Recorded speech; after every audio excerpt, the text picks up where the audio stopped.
तो human being भाई आए हैं, इनसे बात करते हैं। सर हाँ जी, आदाब। आदाब सर, कैसे हैं? मेरी मुख्तसर बात फास्ट फॉरवर्ड, एक साहब से मेरी बात हुई मैसेंजर पे, उन्होंने कांटेक्ट किया और उनसे मेरी 2-3 घंटे बात हुई। बहुत मजा आया बात करने पे। उन्होंने साइंस की मुझे बहुत जबरदस्त नॉलेज दी। ऑफ कोर्स मेरी साइंस अच्छी नहीं है, बट स्टिल मुस्लिम समझते हैं हम सारे साइंटिस्ट हो जाते हैं एथियस्ट बन के। तो कुछ बातें उन्होंने की जो मैं आपसे पूछना चाहता हूँ, उसमें आप जरूर ऐड करेंगे। You have very good information which I believe. कि देखें, उस बंदे ने मुझे कहा, अब मैं वो बंदे से मैंने कहा था चैनल पर आओ, कह रहा है मैं सिक्योरिटी की वजह से नहीं आ सकता हूँ। ठीक है, तो मैंने कहा कि तुम्हारी बातों को मैं कोट करके गालिब कमाल से डिस्कस करूंगा। मसलन लेट्स स्टार्ट।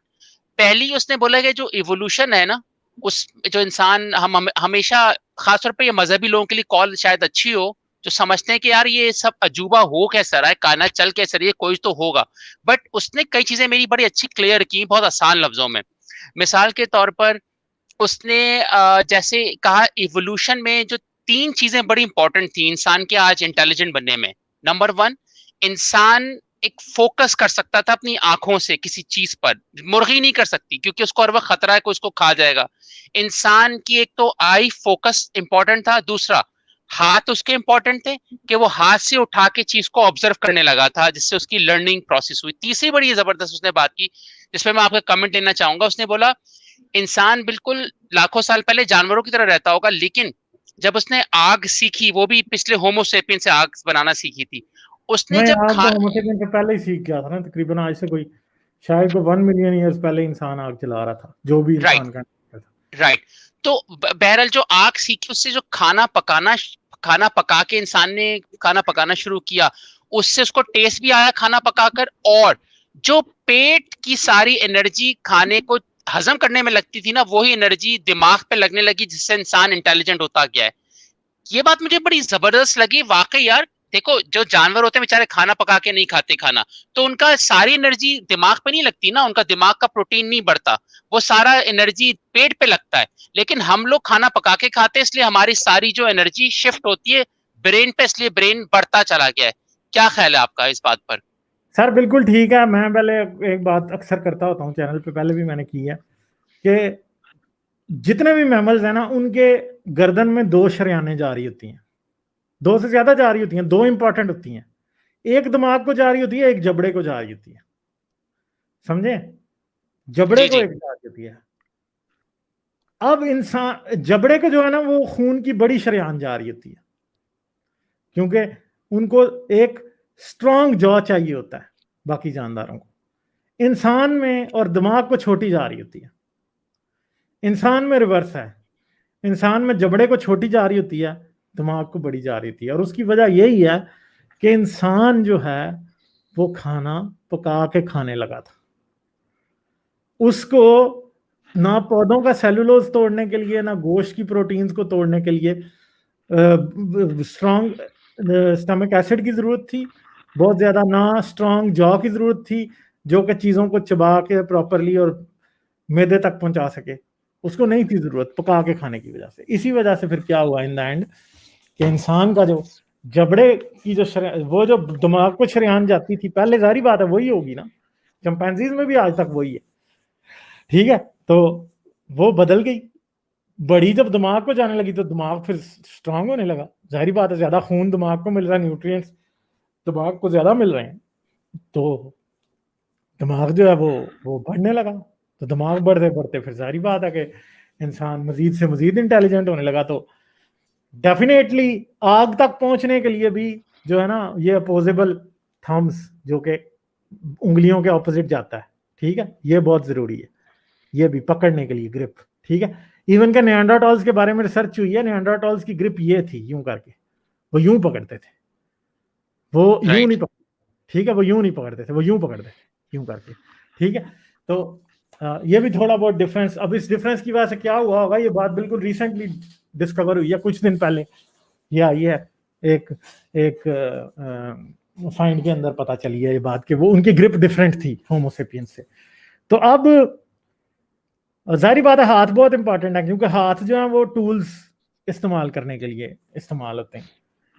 बेसिकली बहुत सारे स्टेप्स हैं इंसान कैसे इवॉल्व होता है। देखें, एक जानदार जो जमीन पे रहता है ना, उसकी जो दुनिया वो 2 डायमेंशनल है।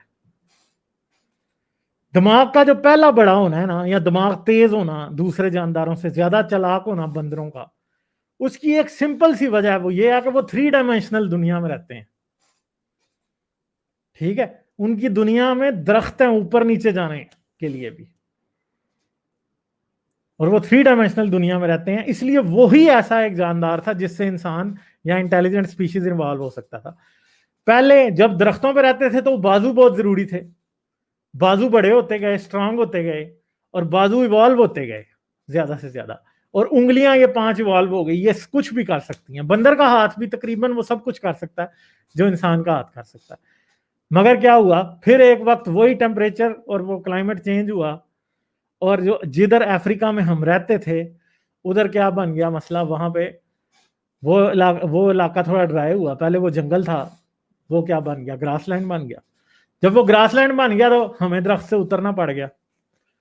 अब उतरे हम दरख्त से, दिमाग दरख्त वाला था, हाथ भी दरख्त वाले थे, हाथ अब खाली हो गए, हाथों का अब क्या करें। अब जाहिर बात है कि कोई भी जानदार जितनी उसके पास बॉडी के अंदर रिसोर्स होती है, जो कुछ भी वो यूज कर सकता है वो यूज करता है। तो हाथों ने पत्थर यूज करने शुरू कर दी, हाथों ने पत्थर और टूल्स यूज करने शुरू किए। तो जब टूल्स यूज कर रहे थे तो करते करते एक दिन आग डिस्कवर कर ली। जब आग डिस्कवर कर ली तो बस दुनिया ही बदल गई। आग, टूल्स ने पहले, पत्थरों ने और टूल्स ने पहले पहले भी इंसान की जो है ना, इंसान के लिए खाना आसान था। इंसान पहले ही चीज को तोड़ के पीस के खा सकता था, गोश्त को भी मार मार के नरम कर लेगा, हड्डियां तोड़ के अंदर से बोन मैरो निकाल लेगा। पहले ही वो बेहतर खा रहा था दूसरे जानवरों से। और इन द एंड क्या हुआ, फिर करते करते जब उसने आग डिस्कवर की तो फिर डेफिनेटली उसकी दुनिया ही बदल गई। फिर तो हर चीज ही खा सकता था, अब तो वो हाथी का गोश्त भी खा सकता है। ठीक है, पहले बड़ी हद मुर्गी खा लेता होगा, कोई परिंदा खा लेता होगा, कोई कोई दूसरा छोटा मोटा इस तरह की चीजें खा लेता होगा। ठीक है, मगर जब उसके हाथ ये चीजें आई, अमित तिवारी साहब का मैसेज मुझे नजर आया, आप इधर ही थे अभी तो दोबारा आए, मैं फिर आपसे बात भी करता हूँ, फिर साथ ही बात करेंगे। अच्छा, तो इन द एंड क्या हुआ, करते करते ये सारा कुछ, जब इंसान के हाथ भी खाली थे, आग भी आ गई थी, तो जाहिर बात है स्काई वॉज द लिमिट। सबसे तो मुश्किल चीज थी गोश्त को हजम करना, और गोश्त को हजम करने के लिए अब इंसान के पास एक ऐसी चीज आ गई थी कि गोश्त थोड़ा गला सड़ा भी होता था तो वो उसे भून के खा लेता था, तो उसको कुछ नहीं कहता था। भूख लगने लगी मुझे भून के। अब देखें, भून के खा लेता था। फिर दूसरी बात है कि ये लोग समझते हैं कि स्पाइसेस आज हम आज से खा रहे हैं। ये स्पाइसेस की और हमारा भी कोई आज से लाखों साल पहले का ताल्लुक है, क्योंकि ये चीज को खराब नहीं होने देते। कोई चीज आप मसालों में पका लें वो खराब नहीं होती, ठीक है, वो देर उसको लगती है खराब होने में। इवन उसके अंदर कोई छोटा मोटा जरासीम भी है तो मसालों की वजह से मर जाता है। तो इंसान बड़ी सीढ़ियां आहिस्ता आहिस्ता करते करते तय करते चढ़ता आया, और चढ़ते चढ़ते इन द एंड फिर जाहिर बात है प्रोटीन रिच डाइट खा रहा था, बहुत मल्टी शिकारी जब इंसान था तो उसकी डाइट बहुत इस तरह, और लाखों साल यूं ही रहा है। तो इन द एंड जाहिर बात है जितनी ज्यादा प्रोटीन की अवेलेबिलिटी है उतना दिमाग के पास ग्रो करने का चांस है, दिमाग ग्रो करता गया। आज हम जो है वो, हमारा दिमाग वही है, स्टोन एज दिमाग है, जो कि प्रॉब्लम वैसे सॉल्व करने के लिए बना है, शिकार के, हाँ भाई फासला देखो, जानवर देखो, ये इन अंदाजों के लिए बना है। मगर इन द एंड जाहिर बात है कि जैसे हमारे हाथ जो थे वो टूल्स इस्तेमाल करने के बजाय दरख्तों पर चढ़ने के लिए बने थे, तो इंसान ने मॉडिफाई कर लिए। ठीक है, इसी तरह दिमाग भी किसी और चीज के लिए बना था जो आज मॉडिफाई होके आज कुछ से कुछ कर रहा है। ठीक है सर, ये सारा चक्कर है। गालिब, इसमें एक जल्दी से जुमला में ऐड करूंगा। उसमें ये बंदे ने सारी बातें, मैं उसकी कोट कर रहा हूँ, कि इसने ऐड किया कि जो नेचुरल सिलेक्शन है ना वो पॉपुलेशन पे अप्लाई होता है, एक चीज पे नेचुरल सिलेक्शन नहीं होता। जैसे डेफिनेटली फर्ज नहीं करें होता। इवन, हाँ, हाँ, इवन एक बंदर व्हाइट रंग का पैदा हो जाता है तो सारे बंदर उसको भगाते हैं अपनी कम्युनिटी से, क्योंकि वो सारे बंदर व्हाइट नहीं है। एक छोटी सी एग्जांपल है, तो नेचुरल सिलेक्शन नहीं इज वो सारे अप्लाइंग नहीं ऑन दिखाते लार्ज उसको। पॉपुलेशन। हाँ, मसला ये है कि देखें होता क्या है, नेचुरल सिलेक्शन कैसे अप्लाई होती है। अब फर्ज करें कि एक जगह पे अब रीच ब्राउन रंग के हैं और आइसेज आ गई है, ठीक है जी, रीच ब्राउन रंग के और आइसेज आ गई। अब ब्राउन रीच, अब आइसेज में किसी भी जानवर को खाने जाता है तो वो मील से नजर आ जाता है कि रीच आ रहा है। ऐसी की तैसी अब वो कहां से करे शिकार, वो बेचारे मरने लग गए। बहुत मुश्किल किसी के हाथ आता है। अब किसी रीछनी के पास एक सफेद रंग का बच्चा पैदा हो गया रीछ का। रीछों में भी जारी बात है सफेद रंग के पैदा हो जाते हैं, इवन के ब्राउन रीछों को भी सफेद रंग के बच्चे पैदा हो जाते हैं। कम होता है अल्बाइनोइज्म उनमें, मगर हो जाते हैं। अच्छा जी, हो गया पैदा। अब वो पैदा हुआ तो जी, अब जारी बात है वो मील से तो नजर नहीं आ रहा ना। अब वो शिकार करने जाएगा तो जानवर को तो नजर नहीं आ रहा, वो जारी बात है मार देगा, वो शिकार कर लेगा। अब मसला ये है कि अप्लाई तो पॉपुलेशन पे हो रहा है, वो सारी पॉपुलेशन मर जाएगी जो अनसक्सेसफुल है, और ये जो 1 या 2 या 4 या 10 बचे हैं सफेद रंग वाले, इनके पास ज्यादा सेक्सुअल रिप्रोडक्शन के चांस है, क्योंकि जारी बात है ये खा भी बेहतर रहे हैं, इनकी सेहत भी ब्राउन वालों से बेहतर है, तो इनके पास सेक्सुअली रिप्रोड्यूस करने के चांसेस भी ज्यादा हैं। तो डेफिनेटली फिर क्या होगा, इनके ऑफस्प्रिंग भी ज्यादा होंगे। इनके ऑफस्प्रिंग ज्यादा होंगे तो इनके ऑफस्प्रिंग में फिर चांस भी ज्यादा होगा कि वाइट है। और फिर इनके ऑफस्प्रिंग में से जितने ब्राउन, फर्ज करो इनके ऑफस्प्रिंग में से भी कुछ 6 में से 1 वाइट निकल रहा है, ठीक है, फिर दूसरी तीसरी चौथी सीढ़ी आहिस्ता आहिस्ता ये व्हाइट वाले बढ़ते जा रहे हैं, ब्राउन वाले कम हो ही जा रहे हैं, और इन द एंड क्या हुआ, व्हाइट ही रह गए सिर्फ सारे। फिर ब्राउन रीच पैदा होना एक एक्सेप्शन है, व्हाइट जो है एक कॉमनैलिटी है। फिर अगर फर्ज करो आइस एज खत्म होगी दोबारा, तो अब दोबारा से ब्राउन की तरफ जाना पड़ेगा व्हाइट रीच को, क्योंकि अब वो वेजिटेशन में नजर आएगा हर तरफ, ठीक है। तो अब वो रिवर्स क्यों होने लग गया। तो नेचुरल सिलेक्शन ऐसे काम करती है। अब इसे कहीं पॉपुलेशन पे अप्लाई हो रहा है या इंडिविजुअल पे अप्लाई हो रहा है, मगर मसला ये है कि होता तो सारी बात है पॉपुलेशन पे ही है, ठीक है। तो वो हाँ, एवोल्यूशन पे एक मैं, हाँ बोले आप कंप्लीट करें। मैं कह रहा हूँ जो ऑड जीन है ना, ऑड जीन वही एवोल्यूशन की वजह होता है। ओके, ऑड जीन जो होता है वही एवोल्यूशन की वजह होता है, और ऑडिटीज जो है उनको फिर एवोल्यूशन, जो सक्सेसफुल ऑडिटीज होती हैं उनको एवोल्यूशन नेचुरल सिलेक्शन सेलेक्ट करने लगता है, और स्पीशीज चेंज होने लग जाता है, क्योंकि जो चेंज नहीं हो सक रहे वो मरी जा रहे हैं, ठीक है, वो एक्सटिंक्ट हो जाते हैं बेसिकली। राइट। जब एनवायरनमेंट चेंज होती है तो जो स्पीशीज में जो चेंज आती है वो जिंदा रहती है। जो पहले स्पीशीज था एनवायरनमेंट के चेंज होने से पहले, वो तो खत्म हो गया एक हिसाब से, ठीक है, उसके जेनेटिक कजन्स हैं जो अब जिंदा है आगे। आले भाई एक बड़ी मजे की बात आई, मैं फिर नेक्स्ट रिवर्स करता हूँ टॉपिक को, इस यहीं पे इवोल्यूशन को अगर कोई बिलीव करता है, एक बड़ा जबरदस्त बात जहन में आई थी, अगर कोई इवोल्यूशन पे बिलीव करता है और जानता है और पढ़ता है और वो मजहबी नहीं रह पाता, इससे उसकी जिंदगी मजीद इसलिए खूबसूरत हो जाती है क्योंकि एक तो सुपीरियरिटी उसकी खत्म हो जाती है कि इंसान जो मजहब तो कहता तुम सुपीरियर हो, इवोल्यूशन से उसका क्या आ जाता है, उसमें इनकसारी आ जाती है, यार हम तो कुछ भी नहीं था, तो लाखों साल में हम स्ट्रगल करके यहाँ तक पहुंचे, नंबर 1। नंबर 2, वो खुदाओं की परस्तिश छोड़ देता है, क्योंकि उसको पता है इवोल्यूशन की जो हम डिस्कस कर रहे हैं कि ये अजूबा नहीं हुआ है कि आसमान से आदम आ गए।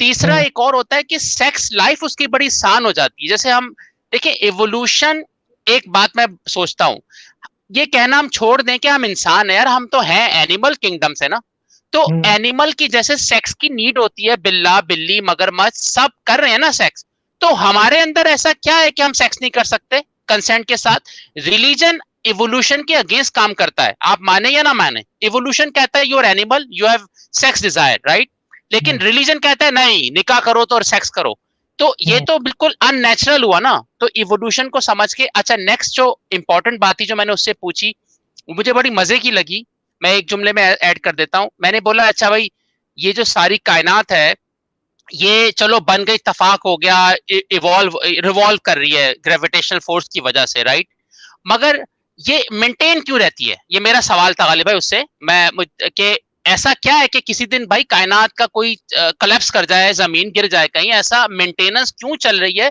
लाखों साल से, ये नेचुरल मुझे नहीं लगता। मैंने उससे कहा, उसने कहा यार इसकी तुम यूं समझो एग्जाम्पल, जैसे आपने चौथे फ्लोर से बॉल फेंकी, ठीक है, तो जब बिग बैंग हुआ ना, तो वो बॉल 4 मंजिल का डिस्टेंस तय करेगी, और फिर जमीन पे गिरेगी। तो ये इसी तरह जब बिग बैंग हुआ होगा, ये ऑलरेडी कैलकुलेट है कि इस टाइम तक ये कायनात ऐसी रिवॉल्व करेगी। आई अंडरस्टूड व्हाट ही मेंट। क्या कहते हैं आप इसमें? देखें, वो बात ये है कि कायनात के शुरू होते ही ये बातें तय हो गई थी कि ये इसकी शेप कैसी बनेगी, तय था बिल्कुल। वो बात मैं मानता हूँ। मुझे नहीं पता कि वो उस बंदे ने उसी टॉपिक में बात की जो कि मैं समझ आऊँ जिसमें, क्योंकि बेसिकली बिग बैंग के वक्त ही जब आपके पास मैटर बना था और मैटर किधर किधर इकट्ठा हो रहा था, फिर उस मैटर ने इकट्ठा जहां जहां हुआ वहां गैलेक्सीज बनी, फिर गैलेक्सीज के अंदर स्टार्स बने, मतलब स्टार्स बने, फिर स्टार से गैलेक्सीज बनी, फिर गैलेक्सीज के अंदर मतलब प्लैनेट्स और सब कुछ आगे शुरू हो गया बेसिकली। हाँ, एक हिसाब से तभी सब कुछ डिसाइड था। मगर एक बात है कि बिग बैंग एक ऐसा पॉइंट है जिससे पीछे बिग बैंग की हमारे पास कोई वजह नहीं है, हमें नहीं पता कि क्यों हुआ, क्योंकि बेसिकली बिग बैंग एक ऐसा पॉइंट है जहां से जिससे पीछे का कोई एविडेंस हमारे पास नहीं है। हो सकता है उससे पहले क्या हुआ, वाकई उससे पहले अगर कोई यूनिवर्स था या नहीं था। ऐसा तो नहीं है कि कोई यूनिवर्स कोलैप्स हुआ था और फिर उसके बाद बिग बैंग हुआ था, हमें नहीं पता, ठीक है। मगर उससे आगे जितना भी हमने देखा है वो सब कुछ कायनात अपने रूल्स के मुताबिक बस चलती आ रही है, ठीक है। किसी खुदा, किसी फरिश्ते की जरूरत नहीं है कि फरिश्ते जी खुदा चांद को घुमा रहे हैं और सूरज का रथ उठाया हुआ है फरिश्तों ने और सूरज जा रहा है जी आसमान में, ऐसा कुछ नहीं था, ठीक है। मुझे समझ नहीं है कि आपकी बात की मुझे प्रॉपरली समझ आई है या नहीं आई। हाँ गालिब भाई, इसके लिए मैंने आपको एक लिंक भेजा है, वो 3 मिनट का लिंक है और उसमें बैरी सेंटर का जिक्र किया उसने। बैरी सेंटर क्या होता है? कह रहा है कि जमीन इसलिए अपने हर चीज जो है ना वो मुख्तलिफ डायरेक्शन में इसलिए घूमती है, उसकी वजह बैरी सेंटर है। अगर ये आप दिखा सकें, कोई स्ट्राइक भी नहीं पड़ेगा, ये ऐसी चैनल था कोई घोरों का है। पता नहीं, मेरा ये खुल नहीं रहा। व्हाट्सएप पे भेजा मैंने आपको लिंक। बैरी सेंटर उसने मुझे एक्सप्लेन किया था। बैरी सेंट्रिक बॉल्स, अच्छा। हाँ, ये अगर दिखाएं लोगों को बड़ा मनोरंजन रहेगा कि ये बंदे ने एक्सप्लेन किया था कि वजन के मुझे हिसाब लगता से है कायनात घूम रही है। यूरोपियन स्पेस एजेंसी वाले तो नहीं लगाएंगे भाई, या नहीं, फिर ठीक है। छोड़ दें अगर आपको लगता है। नहीं रिस्क नहीं, नहीं वो ले नहीं फिर अगर आपको लगता है। वो लगाएंगे तो मैं निकाल दूंगा बीच में से, ठीक है इसको। अच्छा जी। दोस्तों, ये बैरी सेंटर एक्सप्लेन किया जा रहा है, गालिब भाई भी इस पे ऐड कर देंगे कि कायनात तिरछी क्यों घूमती है, सारी स्टार मुख्तलिफ डायरेक्शन में क्यों घूमते हैं, एक्सप्लेन करेगा। हाँ, चलें देखते हैं इसको। मैंने मेरे ख्याल है ऑडियो शेयर करना भूल गया हूँ। बैरी सेंटर ये होता है कि जिसका ज्यादा वजन होता है वो उसकी तरफ अट्रैक्ट होती है चीज। ये अच्छा, प्रूफ करेगा दिखाकर। हाँ, ये तो डांस करने का दिल कर रहा है। The moon is Earth's natural satellite. But does the moon really go round the Earth? Or does the Earth go round the moon? The answer is a mixture of both.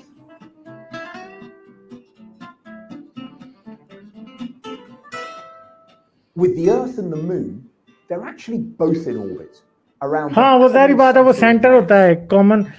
Berry centre उसको कहते हैं कि जहां पे दोनों का। These two tennis balls are of equal mass. Watch what happens when I throw them in the air. Basically ये होता है कि देखें, दो बॉल्स है ना, ये दोनों की दोनों, इनका जो कॉमन सेंटर है जो थ्रेड से जुड़ा है उसके अंदर है।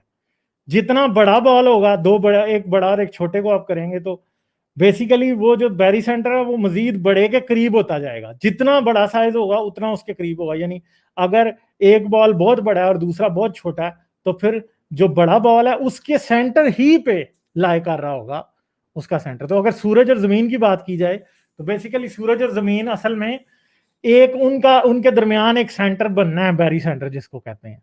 मगर वो क्योंकि सूरज जमीन से बहुत बड़ा है, बहुत ज्यादा मैसिव है, इसलिए वो तकरीबन सूरज के सेंटर पे ही लाई करता है। तो असल में ये दोनों बेसिकली उसके गिर्द, उस सेंटर के गिर्द घूम रहे हैं।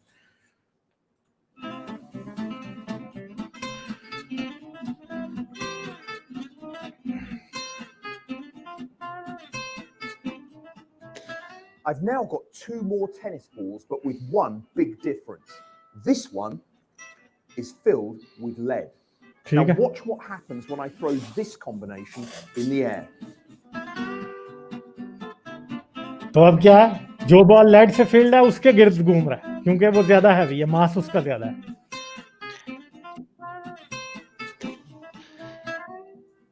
So when और ये बहुत comparing इंपॉर्टेंट है घूमने के लिए भी और मौसम बदलने with these tennis balls, the ones of equal mass, we could see that both of them were orbiting a point about here, the midpoint of the system.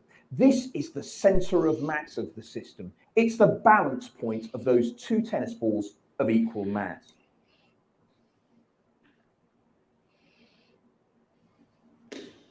With this set of tennis balls, though, there was a big difference. The red one is filled with lead, and so the center of mass, the balance point of this system, was much closer to the red ball, about here. And this was the point about which both of them were orbiting when thrown into the air, the center of mass of the system.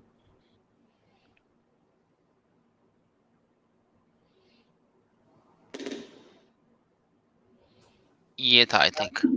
Earth-Moon system, the center of mass is तो इसलिए अब वो कह रहा है कि जो अर्थ और मून का सिस्टम है उसके अंदर सेंटर ऑफ मास जो है वो अर्थ के अंदर ही लाई करता है कहीं, क्योंकि अर्थ बहुत हैवी है और मून जो है बहुत लाइट है।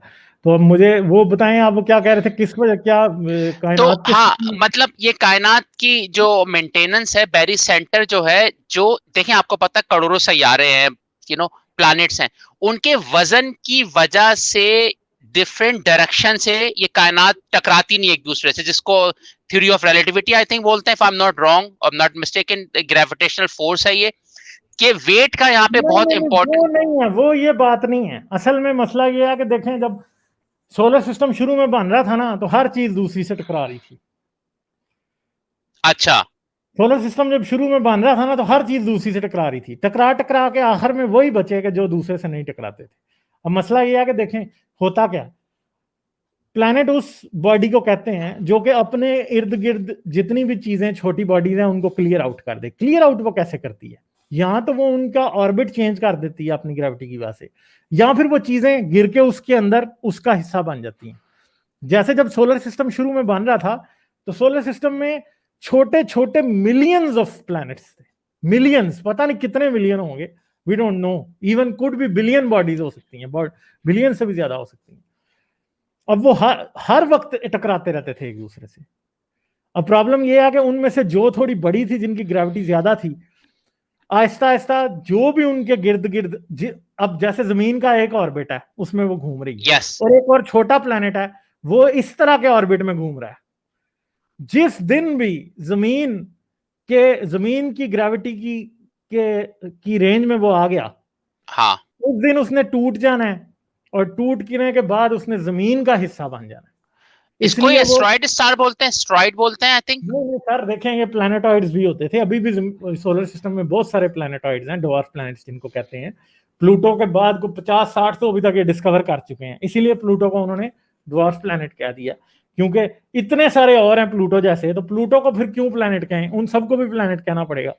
तो वो डवार्फ प्लैनेट्स हैं। प्लैनेट की उन्होंने नई डेफिनेशन कही है कि वो बॉडी के जिसकी रेंज में जो भी मैटर आए वो उसे क्लियर आउट कर दे, या वो उसका मून बन जाए, अगर वो उसका मून नहीं है तो उससे टकरा के और उसके अंदर ही डिपॉजिट हो जाए पूरे का पूरा जाके, या फिर वो डी ऑर्बिट होके किसी और ऑर्बिट में चला जाए।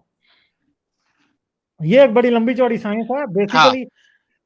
ये गैलेक्सीज भी शीट्स की तरह इसीलिए होती हैं कि आहिस्ता आहिस्ता सारी की सारी गैस जब गिरनी शुरू होती है तो गैस फिर एक शीट के अंदर जो बॉडीज बनती हैं उनके अंदर ही चली जाती है, और वो ऑर्बिट खुद ही, ग्रेविटी का चक्कर ही ऐसा होता है कि वो सबको एक शीट के अंदर ही ऑर्बिट कराती है। वरना फिर जो भी ऐसी बॉडी होती है जो कि उस शीट के अंदर नहीं आ रही वो डी ऑर्बिट हो जाती है।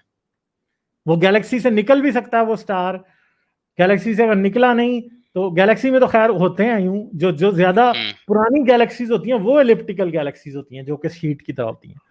तो सोलर सिस्टम हमारा जो है वो भी एक लिहाज से इसी तरह है, ठीक है। तो गालिब भाई ये सब बातें जो आप बता रहे हैं ना, ये सब कुरान में लिखी हुई है यार, आप रिपीट कर रहे हैं सिर्फ। बिल्कुल जी, अच्छा बिल्कुल। अच्छा, अब बस मैं इजाजत चाहने के लिए 2-3 अगर मिनट मुझे दे दें, मैं बातें कर लूं जो लास्ट होती है। मुझे पता लंबी कॉल हो रही है, माजरत तमाम दोस्तों से, मैं हमेशा ये बात करके लंबी कॉल कर लेता हूँ बहाने से, चलें कोई बात नहीं। अच्छा भाई, एक ये है कि इस्लाम इतना दीन फितरत है कि जितनी आसानी से वजू नहीं टूटता उतनी आसानी से निकाह टूट जाता है। मतलब मैंने अपने शौहर को भाई कह दिया, क्या मेरे निकाह मुफ्ती साहब कायम है? नहीं भाई, निकाह टूट गया, दोबारा निकाह करवाओ। मेरा जो है, मेरी हवा खारिज हो गई, क्या मेरा निकाह कायम है? नहीं भाई, निकाह टूट गया। तो जितनी आसान, अच्छा ये दूसरा पॉइंट ये था कि मैं एक सीरियल किलर पे डॉक्यूमेंट्री देख रहा था, उसमें मैंने देखा कि जो सीरियल किलर के एमआरआई करवाया गया ना ब्रेन में, तो उसके प्रॉब्लम था, इसलिए वो मारता था। एक बात इसमें मैं ऐड ये करता हूं कि जितने सीरियल किलर्स हैं उनके कॉमन जो बचपन सबका खराब होता है, ज्यादातर का। तो हम ये कह सकते हैं कि बचपन में अगर अब्यूज हो कोई, तो बड़े होके या तो वो इंसानों को किल करेगा या फिर टाइम को किल करेगा इबादत करके। आज नमाज का टॉपिक है ना मेरा, तो पॉइंट ये है कि भाई बचपन में अगर आपको यानी जो इस्लाम का स्टार्ट जो फितना है ना, खतना से स्टार्ट होता है। मजहब का जो फितना है वो खतना से स्टार्ट होता है। आपकी मर्जी के बगैर खतना करवा दिया, फिर आपकी मर्जी के बगैर कहा मस्जिद में जाओ तो मैं जन्नत मिलेगी। तो ये भी तो सीरियल किलर वाला मामला हुआ कि आप ऑफ कोर्स कत्ल नहीं करते, लेकिन टाइम को तो किल करते हो ना। ये जो आज साइंस की बातें आप कर रहे हैं, ये इस पे मेहनत की है साइंसदानों ने यार, टाइम लगा है। मस्जिद में नहीं बैठे थे, हाँ मस्जिद में नहीं बैठे थे। अच्छा ये है कि एक और बात है कि कुरान का जो, गालिब भाई सिर्फ 2 मिनट और रह गए बस, फिर मैं ज्यादा चाहूंगा। कुरान का जो दावा है ना कि भाई ये तुम इस जैसी आयत नहीं ला सकते, ये दावा सही है, ये दावा सही है, क्योंकि ऐसी वाकई इलॉजिकल आयत कोई नहीं ला सकता कि तुम्हारी स्किन को बार बार जलाया जाएगा। भाई कैसा होता है कि उसको मजा आएगा, भून के खाएगा वो दोज़ख में। तो ये वाकई कुरान का दावा ठीक है भाई, कोई इलॉजिकल आयत नहीं ला सकता। अबू लहब के हाथ पैर कट जाए, ये क्या है भाई, क्या हो रहा है यहाँ पर? अच्छा उसके अलावा ये जो यहूदी साजिश, एक और कहते हैं ना कि यहूदियों ने साजिश की और हदीसें ऐड कर दी है ना गालिब भाई। अच्छा यहूदी ने लेकिन कुरान की आयतें चेंज नहीं की होंगी, उसको बस साजिश की जरूरत ही नहीं थी।